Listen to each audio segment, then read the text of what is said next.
It's okay not to know something, right? It's even okay to be wrong from time to time. It's not like I haven't been plenty of times. But when you come off as a know-it-all and you're wrong, or you come off as somebody who thinks only regular working people are wrong and rich guys are always right, then you draw a lot of attention to yourself. Examples: Jim Cramer. Here now, Jon Stewart. Well, this is Cramer versus Stewart. It started as a Daily Show rant against the financial network, CNBC. In an 8.5-minute tirade, Stewart ripped, eviscerated, vaporized CNBC, mostly by showing clips of seemingly bad prognostication. And when Jim Cramer lashed back, saying he'd been taken out of context, Stewart attacked again. And the Today Show had Cramer listen on a split screen as his smile faded. CNBC wouldn't comment, but the network supporters say Stewart is cherry-picking mistakes. Since this isn't exactly a comedy show, might as well run the clip illustrating that Cramer was right about something. Whatever money you may need for the next 5 years, please take it out of the stock market right now. Since then, the Dow has plunged several thousand points. Stephen Colbert tried to soften all the bad news. If you're gonna fight like cats and dogs, might as well look at them. It was the showdown TV viewers had been waiting for. Jon Stewart versus Jim Cramer.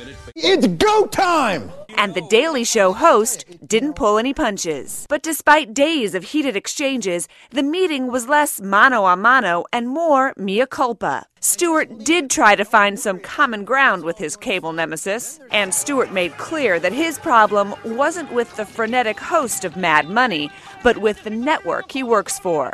But Cramer hit back when Stewart accused financial news networks of being soft on banks and businesses. The meeting may finally end the feud between the two hosts, but there has been one clear winner: Comedy Central's ratings.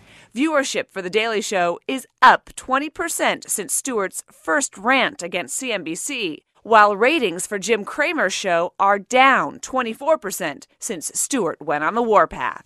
Jon Stewart and you are having a little war on words. A comedian's attacking me. Wow. The Daily Show. He runs a variety show. All right, but you know what he's saying about you, that you advised investors to buy Bear Stearns. You said you were taken out of context. On October 6th of 2008, I came on this show and did something you're never supposed to do if you have a stock show. I said people should sell everything.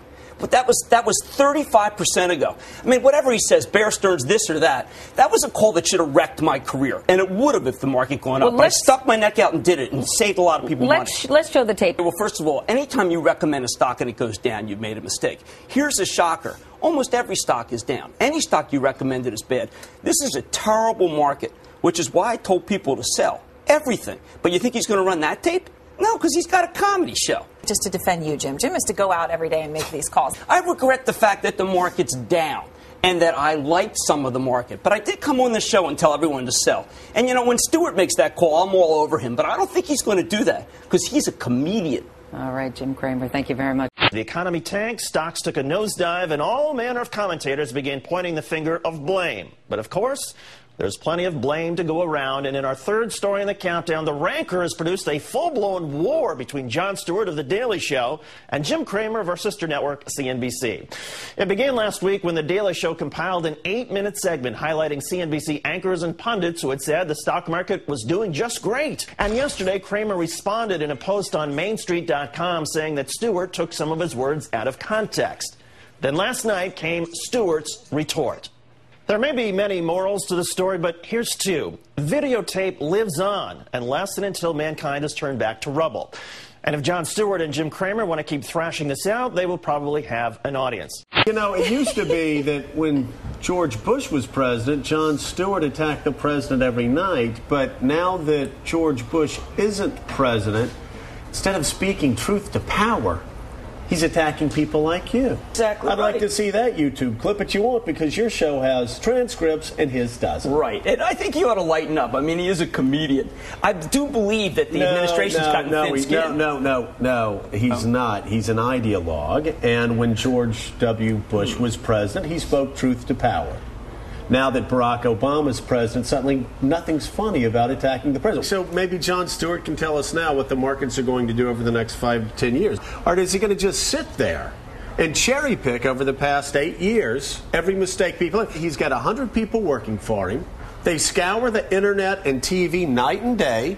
They find people that put themselves out on the line, that fight in the arena, whether they're politicians or commentators, and then if somebody makes a little mistake here or there, I'm not talking even about your issue, I'm talking about if a politician stumbles over himself, then they pick it out, they edit it, he runs the clip, and then he makes a funny face, and the whole audience has a Pavlovian response.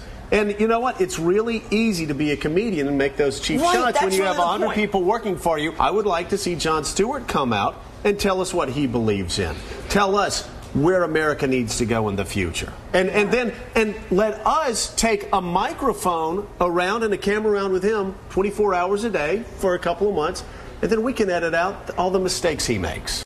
Sources tell us that the Comedy Central website experienced a roughly 400% increase in traffic today. At the White House press briefing today, Press Secretary Robert Gibbs was even asked whether the president had seen the segment. So I don't know if he's seen it. I enjoyed it thoroughly. The perfect overlooked punctuation mark to the story today is that while doing a Google News search on the words Cramer and Stewart would turn up more than 1,000 news stories about this clash, and rightly so, well, you know, it was not the funniest thing that has ever happened on The Daily Show by any stretch of the imagination. It was essentially Jim Cramer sitting there getting pummeled and pummeled and pummeled by Jon Stewart. Not funny, haha, but apparently by the size of the firestorm and the amount of attention and the number of clicks this has gotten, apparently this has been deeply satisfying and deeply resonant for a country that is in economic freefall. There is an understandable search for villains and also a lot of serious, uncomfortable questions being asked all over the country about what happened to oversight and investigations and watchdoggery, not only in the government and in the business world itself, but in the business journalism world as well. A nerve was touched this week. Jon Stewart on The Daily Show raised some really tough questions for CNBC and other financial journalists about who was out there before this crisis came upon us to sound the alarm and say what was happening in our financial industry was fundamentally unsound. I can't see there as a spokesman for CNBC. That's not my job. I'm not management. I'm a reporter on the staff. I think there's a lot of reporters at CNBC who've done a lot of work on that. I was a finalist for the Emmys when it came to that, and my reporting in 2006, 2007. The reporters at the Wall Street Journal, the New York Times, all who have done great work on the subprime crisis. Could we have screamed louder? Almost certainly. Did we explain enough what was going on? Probably not. But we were out there, we were doing it. The fact that they didn't notice is not my problem. In this case, it's even more complicated because we rely on financial journalists. Most of us, and the American public in general, this is very complicated stuff. We don't have the jargon. We don't have the technical expertise. The heat was ratcheted up after Cramer went after Obama. See, Cramer was doing this stuff when everything fell apart last fall, and the Daily Show didn't go after him. But Stewart's not wrong. When you hold yourself out to be holy or holier than thou, you better not sin. And that applies to Jim Cramer and really CNBC, who has held him out that way. I think NBC has to be very careful what they say and what they advertise, especially in this day and age, to replace the man's name with God. In Cramer we trust. You're saying that you want people to believe him. And is he incompetent? No, he's not incompetent, but again, hundreds of stock picks on that show every year. You're going to get held up.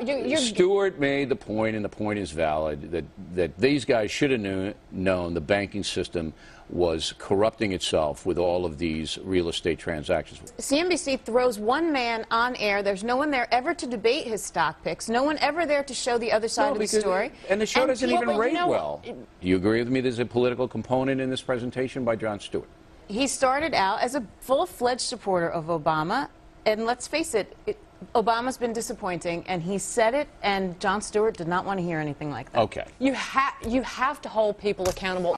What I feel is a shaky industry, television and radio stock pickers. What say you? Don't take their advice. You saw the drama a moment ago. You saw that drama. That is for ratings purposes. I've known Cramer. You know him too, right? Yes. I don't object to what he does. No, but I would never buy or sell a stock based on what Jim Cramer says. No, I would not take investment advice from some guy on television. The establishment media is deliberately skewed to the far left, NBC in particular. If Cramer and Santelli attacked President Bush's economic vision, in your opinion, Would they be featured on Jon Stewart? No, sir, they would not.